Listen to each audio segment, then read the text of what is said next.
Welcome once again, my fellow manipulators of digital fate. I'm Richie, this is Capricorn, and today we have a juicy one for you. Strixhaven spoiler season has begun.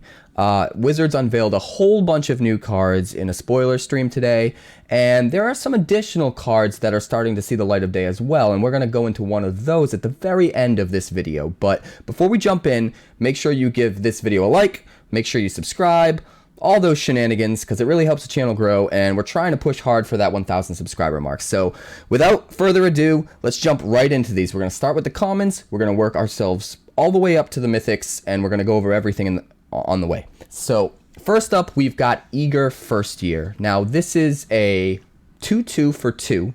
It's a human wizard, and it has Magecraft. Magecraft is a new keyworded ability in Strixhaven, where whenever you cast an instant or sorcery, or whenever you copy an instant or sorcery, some sort of ability will trigger. In this case, that ability is First Year. Eager First Year gets +1 attack until end of turn. So nothing super crazy. It's kind of another version of Prowess that can be better in certain circumstances and worse in others. But it's really interesting that they're using this Magecraft ability.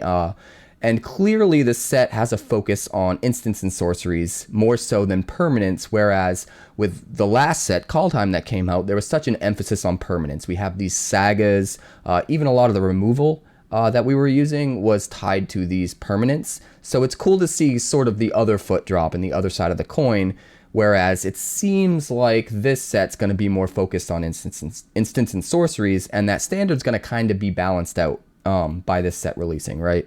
So pretty cool card.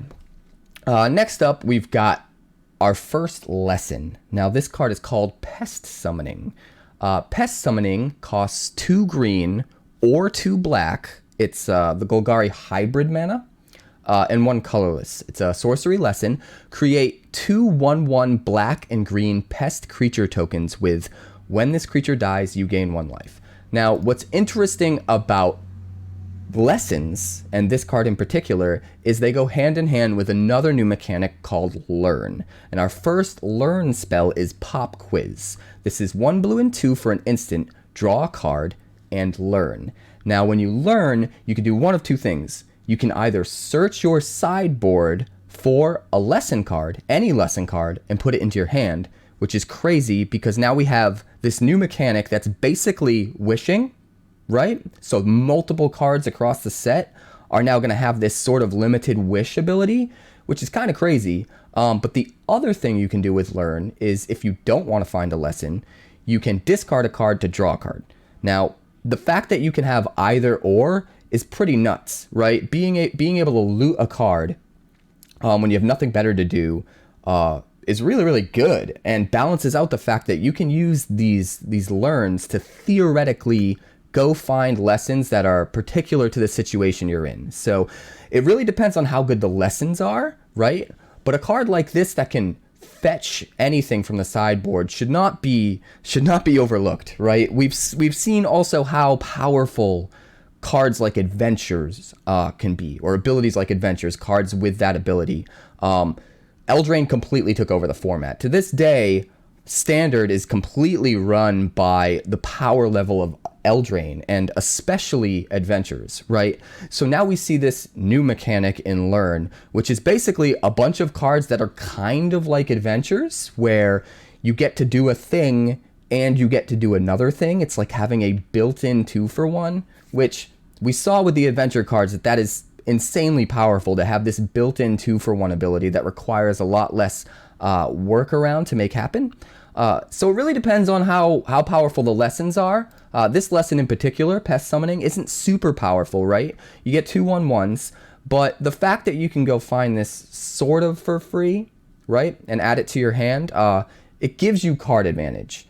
I feel like you're trading off having to spend extra mana for having to get extra card advantage, but if these lessons end up good enough, then this mechanic could be absolutely insane and could completely run roughshod over all of Standard. I really think out of everything we saw today, the learn and lesson mechanic has the most potential to be broken, because you're basically going to have a bunch of cards in your deck that can theoretically be 2-for-1s in the same way adventures are, except that second thing you do can be at the whim of whatever situation you're in. You can find whatever you need in your sideboard for the current situation, and if you don't need anything, you can just loot and draw cards. So the versatility is just nuts, and the potential's there for this to be just as broken, or possibly, depending on how good the lesson and learn spells end up being, possibly even better than adventures. So let's move on for now. The next card that we've got is Professor of Symbology.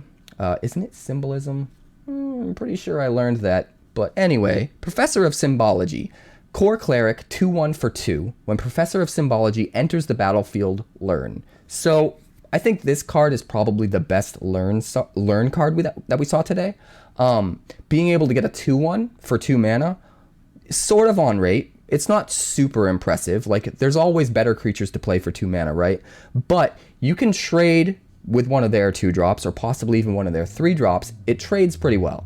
So the fact that you can put this down and find any lesson you want, or just loot, and then possibly just use this to trade with an attacker, I think makes this card pretty powerful. Again, it goes back to, like, how good are these lessons going to be, right?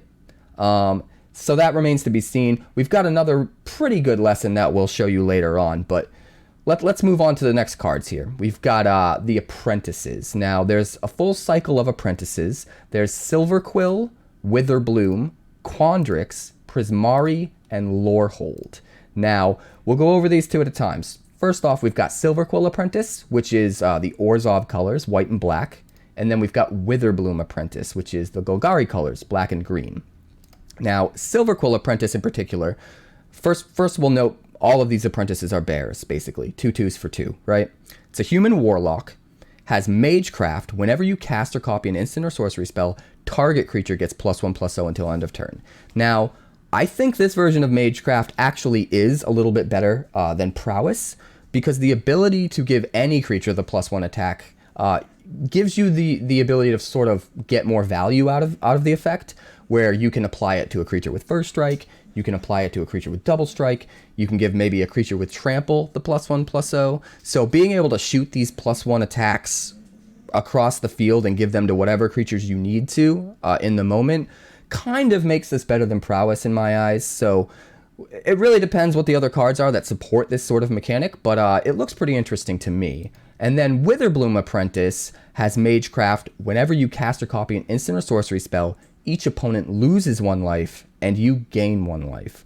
I feel like in the right deck, this could be incredibly powerful. I imagine, just like Professor Onyx that was spoiled yesterday, which if you haven't seen that video, check out my other video spoiling Professor Onyx and the other Planeswalker Kasmina.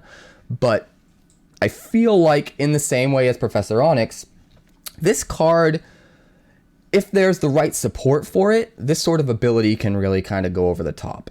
I could imagine a world in which you get some of these permanents down with this Magecraft ability in particular, and then you're just holding up counterspells and removal, and you're just killing everything or countering anything they're trying to do, countering spells they're trying to cast to kill these permanents, and then you're just stopping them by playing your counterspells, and every time you counter something, you drain them for 1 or 2 or 3, or depending on how many you have in play, right? So being able to just play counter magic and removal and deal with all threats and constantly be draining along the way for free seems like it could be powerful. But again, depends on the support we get. Let's move on to the next 2 apprentices. We have Quandrick Apprentice, which is in the Simic colors.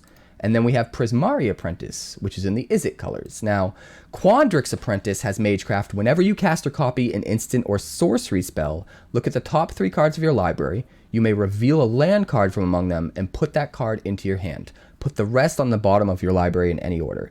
I think this ability is getting overlooked. Like, it seems pretty powerful to me, like in a subtle way. It's not jumping right out at doing anything crazy, right? You can't draw spells that you might need.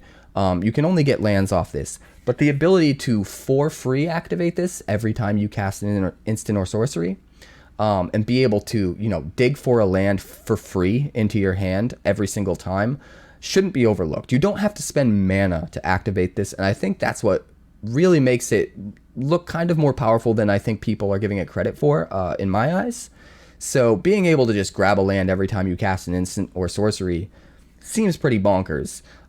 Also seems like it would be especially powerful in decks that can maybe utilize those cards as something other than the land. You know, if you're trying to fuel discard strategies where you can discard the cards in your hand to do special things or to benefit your deck in some way, then this ability kind of goes up in value.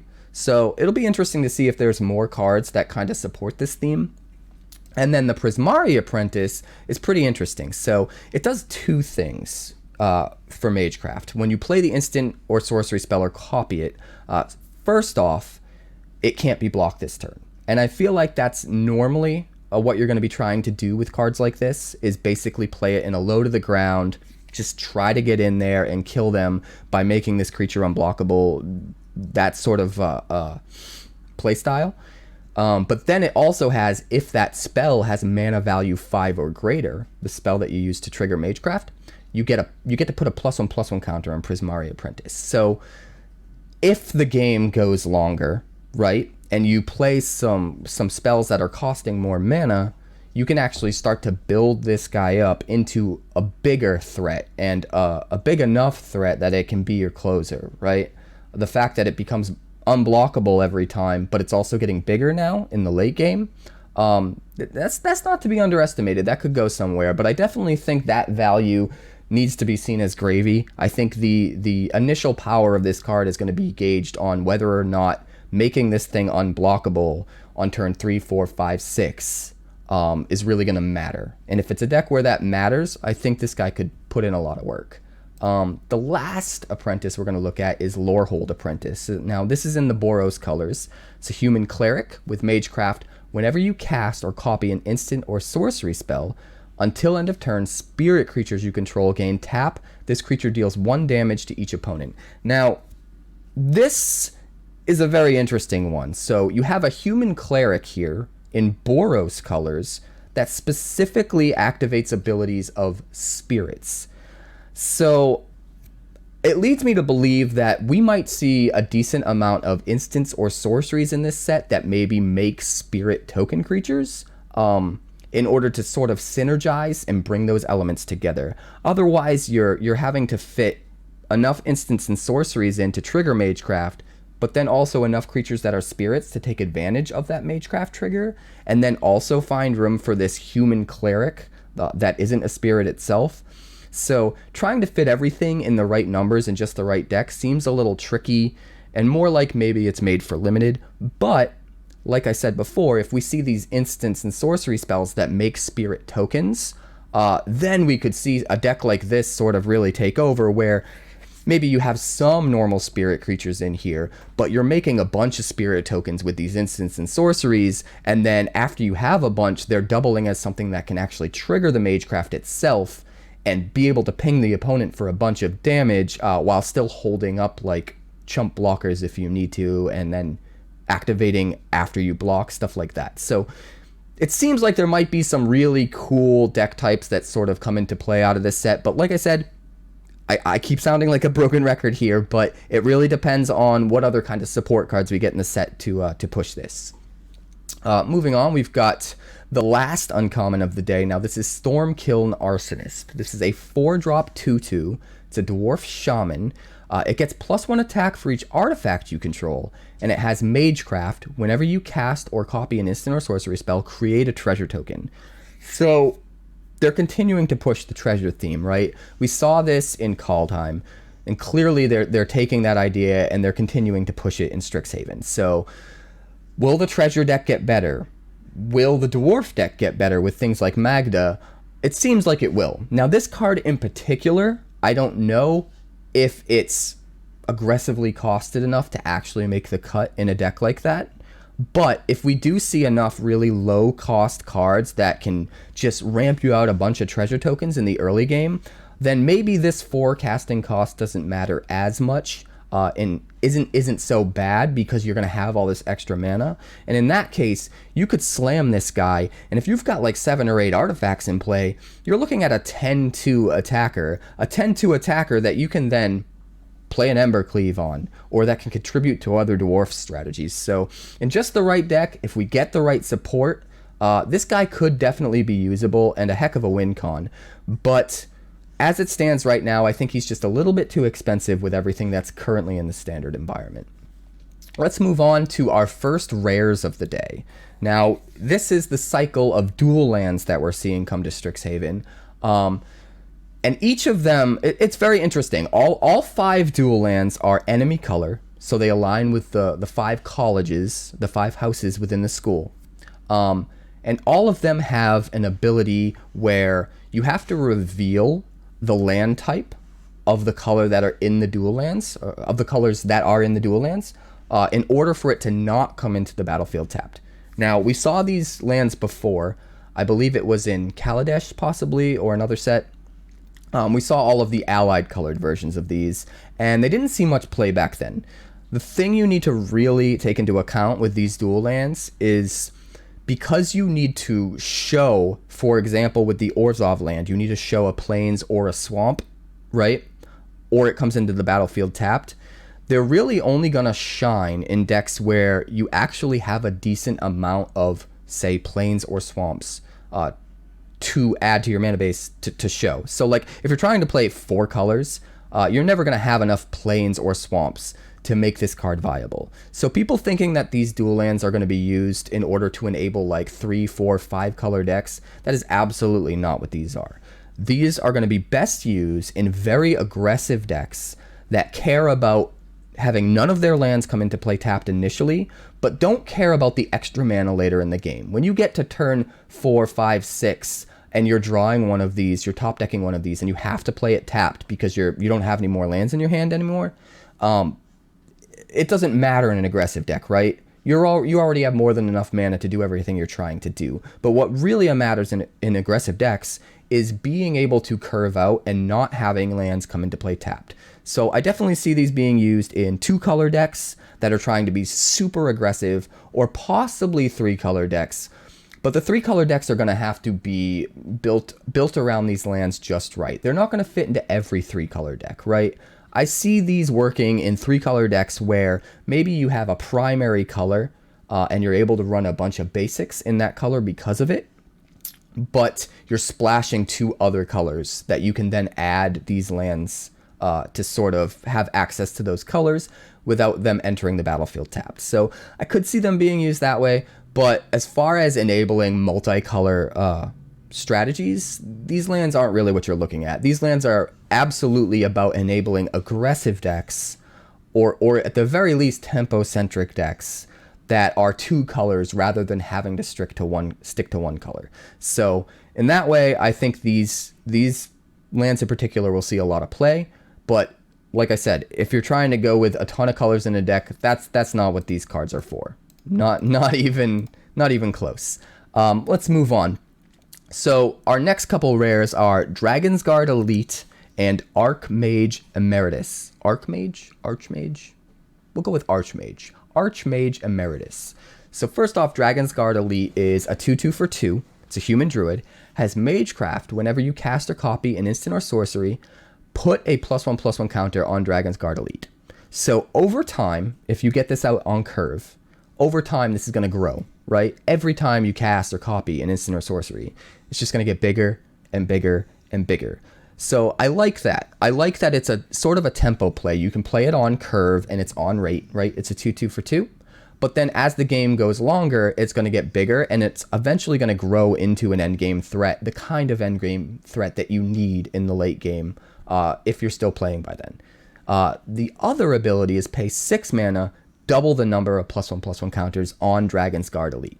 So like I said before, if you get to the late game and you still haven't won yet, all of a sudden now you use your extra mana and the few counters you've been building up over the early turns now turn into a crazy amount of counters.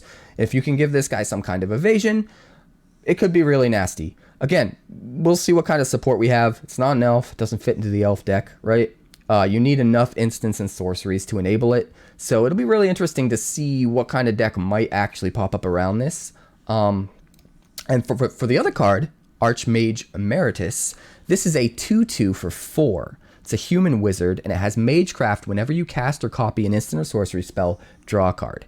Now, obviously, this Magecraft ability is super powerful. This is probably one of the best, if not the best. Maybe not as good as Professor Onyx, hard to gauge, but literally turning every instant or sorcery in your deck into a cantrip, being able to draw a card every time you play an instant or sorcery, is pretty crazy.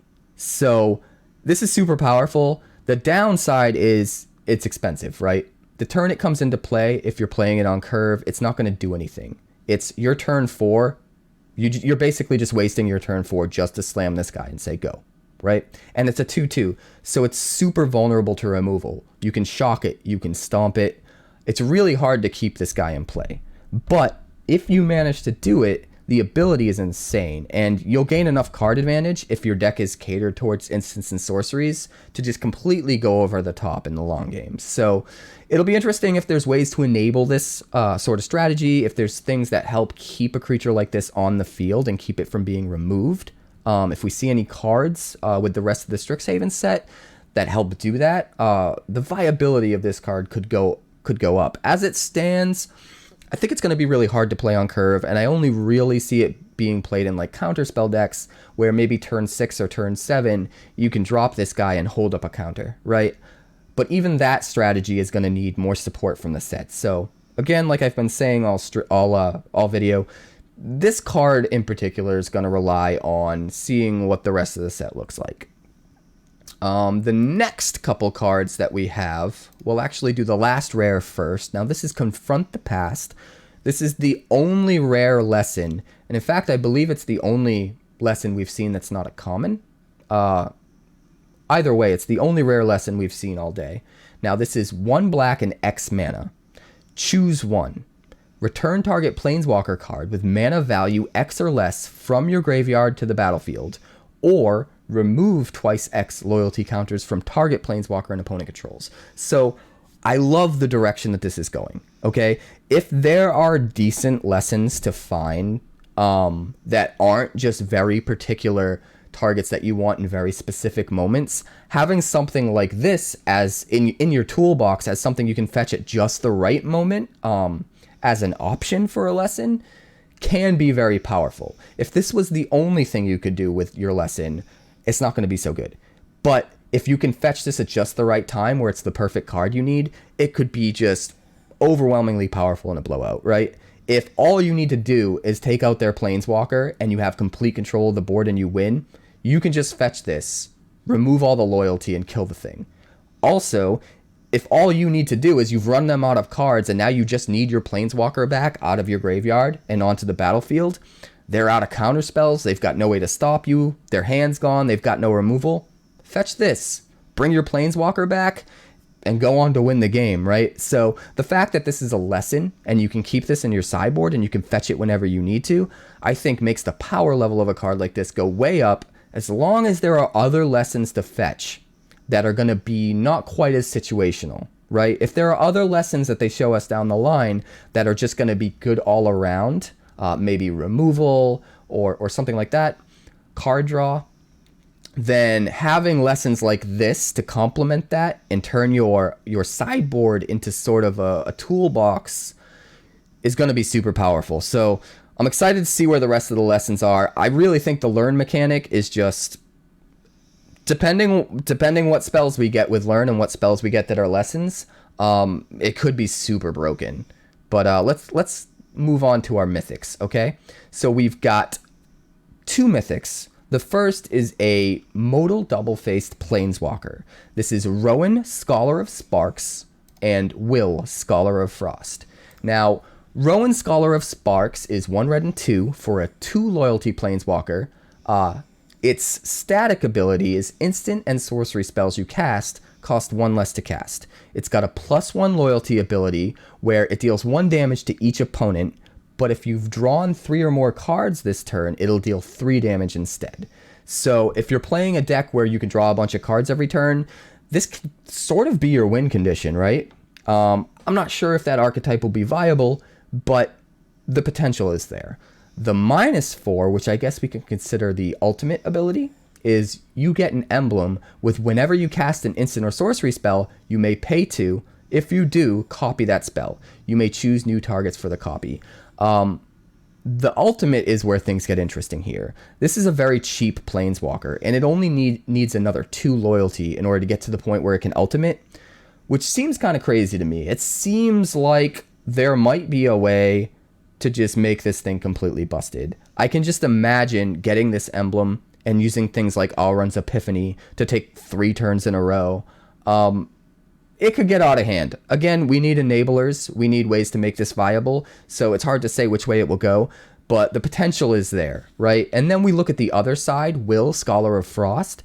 Now, for 1 blue and 4, this is a 4 loyalty planeswalker, which again has the static ability, instant and sorcery spells you cast cost 1 less to cast. What's cool here, and I'm starting to see a trend, is if you can get Rowan out early, and then later in the game, draw into your second copy and play it as Will and have both of them on the field, you basically get to double up these effects, right? And I'm seeing a lot of this in the cards that have spoiled, like the modal double face cards in particular. It seems like are that much better and synergize together when you have both on the field at once. So if we've got Rowan and Will on the field at the same time, all of our instants and sorceries are costing 2 less to cast, which, granted, you have to get to that point, and that's not the easiest thing in the world. Chances are Rowan's going to be dead by the time you play Will, and maybe you just play Rowan again. But if you can get there, wow. Like, the amount of things you can do in a turn, you just completely go over the head of your opponent. It's just, it should be insane, right? Let's look at the loyalty abilities. Now, +1, up to 1 target creature has base power and toughness 0-2 until your next turn. Pretty cool, right? You can make one of their creatures essentially useless, or in some niche circumstances, you can make one of your creatures maybe a little tougher, right? Maybe you've got an 0-1 you can turn into an 0-2, or maybe you've got a Stonecoil Serpent that's a 0-0 but has a bunch of counters on it, and now you can increase its toughness. Like, it's cool that there's this edge value you can get out of it on your own creatures in certain circumstances. Most of the time, it's just going to take one of their creatures, one of their threats out of the equation. The -3 is draw 2 cards, which you can do immediately when dropping Will, because it has 4 loyalty. So you can draw 2 and still keep Will on the field, which is pretty cool. And then the ultimate, the -7, is exile up to 5 target permanents. For each permanent exile this way, its controller creates a 4/4 blue and red elemental creature token. Now, at first glance, this kind of looks a little right? You want to get rid of their permanents, but they get a bunch of creatures, right? But let's think about this for a second. If you have a Doomscar in your hand, right? Or you have Storm's Wrath, or anything that can just wipe the board of 4/4s, like the Saga we saw in Kaldheim that deals 4 damage to each non-giant creature, this costs you no mana, right? So if you get up to the point where this can ultimate, you can downtick it, exile 5 of their lands if you want to, or just maybe non-creature permanents that are a problem, or maybe just creatures that are absolutely problematic for you that you can't wrath away for some reason, indestructible creatures, whatever the case may be. But let's just assume for the sake of argument, exile 5 of their lands. They get 5 4/4s, then you wrath the board. Now their lands are gone, their creatures are gone. Wow. But you can also use this on yourself. So if you're just close to winning the game and you just need to get there, you can basically Armageddon yourself, exile 5 of your lands, make 5 4/4 blue and red elemental creature tokens, and then just win the game, right? So the potential's here for this card to be nutty. And again, they work together in interesting ways, like I pointed out earlier. So yes, both static abilities will stack on top of each other, but in addition to that, you have Rowan with this ability where when you uptick Rowan, if you've drawn 3 cards that turn, you do 3 damage to the opponent instead of 1. And then you have Will, which lets you down tick to draw 2 cards. So those loyalty abilities kind of synergize, which is really interesting. If you down tick Will, you're drawing an extra 2 cards, which is 3 cards for the turn, and then you're able to get the most bang out of Rowan. So really cool card. Really interesting that they work so well together. I think they're really trying to push these modal double-faced planeswalkers as being something where you want to play a 4 of and hope to get the second one so that you can drop it as the other side. So super, super interesting. So the last card we're going to talk about today is the first card that was spoiled that wasn't a part of the actual spoiler stream event that Wizards hosted. Now, this card is called Shadrick's Silverquil. Now, each of the houses within Strixhaven are going to get a legendary Elder Dragon as basically the starter of the house, the founder of the house. So there's 5 of them in total, right? And this one is, they're all mythic. And this one is the founder of the Silverquil house, which is the Orzhov colors. Now, 1 black, 1 white, and 3. It's a 2/5 legendary creature, Elder Dragon, mythic rarity, has flying, double strike. So it's pretty good, but it's kind of do nothing, right? The turn you play it, it doesn't do a whole lot, but it's still got pretty good stat line. Let's see what the ability does. At the beginning of combat on your turn, you may choose 2. Each mode must target a different player. One mode is target player creates a 2/1 white and black Inkling creature token with flying. The other mode is target player draws a card and loses a life. And the third mode is target player puts a +1/+1 counter on each creature they control. Now, at first glance, this seems pretty underpowered. It's worth noting that you're not allowed to just choose one. It doesn't say you can choose up to 2 modes. You have to choose either none or 2. And then if you choose 2, each of them has to be to a different player. So if you're playing Commander, this card goes up in value. It can be a really interesting sort of political card to play and be able to enable certain things for other players in interesting ways. But if you're playing standard or any kind of traditional one-on-one Magic, then it gets really tricky, because if you want one of these abilities to trigger for you, you have to make one of these abilities trigger for the opponent, which can get really, really tricky, right?